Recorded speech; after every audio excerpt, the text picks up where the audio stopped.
சரி இந்த குழந்தைகள் எல்லாம் பயன்படுத்தக்கூடாதுங்கிறது அந்த கட்சி தலை. ஏன்னா அவரே ஒரு குழந்தை, 50 வயது முரட்டு குழந்தை. ஓகே, விசில் அடிச்சா பிடிக்கும், பாக்ஸ் மேலே ஏறி இருக்கும், முத்தம் கொடுப்பாரு, அம்மா இறங்கு தலைவரேம்பாரு. நாய் யாருன்னு தெரியல, சீமான் சொல்லி இறங்குனாயே இறங்குனாயே அர்த்த மேலே ஏறிட்டு இறங்குனாயேன்னு சீமான். ஆமா.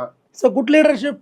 இல்ல அவரு தொடர்ச்சியா நிறைய விஷயங்களை வந்து கண்காணிச்சு கண்டனம் தெரிவிச்சுட்டு தான் இருக்காரு. என்னடா பூ போடுறீங்க, இதெல்லாம் புது பழக்கமா இருக்கு, இதெல்லாம் நம்ம இதுல கிடையாது. அது சொல்றாரு, பதாகைக்கு பால் ஊத்தாத பைத்தியமேங்கிறாரு. ஆமா ரைட், அவரோட ஸ்டாண்ட் கரெக்டா இருக்கு. ஆமா, பட் டிஎம்கே மாநாட்டில் அது மாதிரி யாரும் ஏற மாட்டாங்க. கரெக்ட். ஆனா போனா அவங்க பேசுறத கேட்க போவாங்க.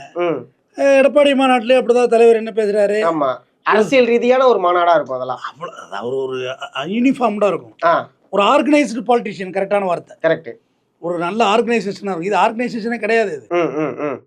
இது சும்மா அவுட்டோடைசேஷன் தானே. எப்படி ஒன்றும் போகலாம், எப்படி ஒன்றும் வரலாம். இது இப்ப இந்த விஷயம் நடக்குது இல்ல, இது ஃபியூச்சருக்கு எந்த அளவுக்கு பாதிப்பா இருக்கும்? ஏன்னா ஒரு குழந்தை வந்து எவ்வளவோ விஷயத்துக்கு அடம் பிடிக்கலாம்.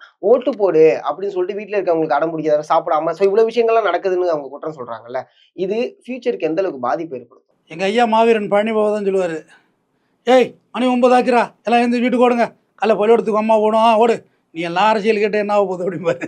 உண்மை தானே, தெரிஞ்சிக்க தப்பு கிடையாது. குழந்தைகள் கூட்டத்தை கூட வச்சு மாலை எடுத்துக்கிட்டு இருக்காங்க. பழனி பாபா ஓடு, வீட்டுக்கு ஓடு, எந்திரி, பள்ளிக்கூடத்துக்கு ஓடு, காலைல பள்ளிக்கூடத்துக்கு ஓடு. அந்த காணொலியும் இருக்கு. நீ எல்லாம் அரசியல் கேட்டு என்ன ஆக போகுது? ஆமா, இங்கேதான் குட்டிச்சோர் ஆக்கிற போறானோ, நீ வந்து என்ன ஆக போகுதுன்னு.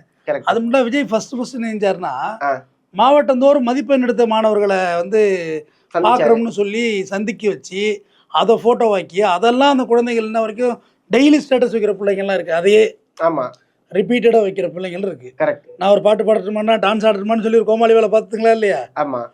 இது ஒரு ஆர்கனைசேஷனாங்க அது. புரியுது. அங்கே பச்சை புள்ளி அழுதா ஒரு பண்ணை வாங்கி கொடு, ஒரு வடையை வாங்கி கொடு, ஓட்டாங்க போட முடியும். அப்படிதான் இருக்கு.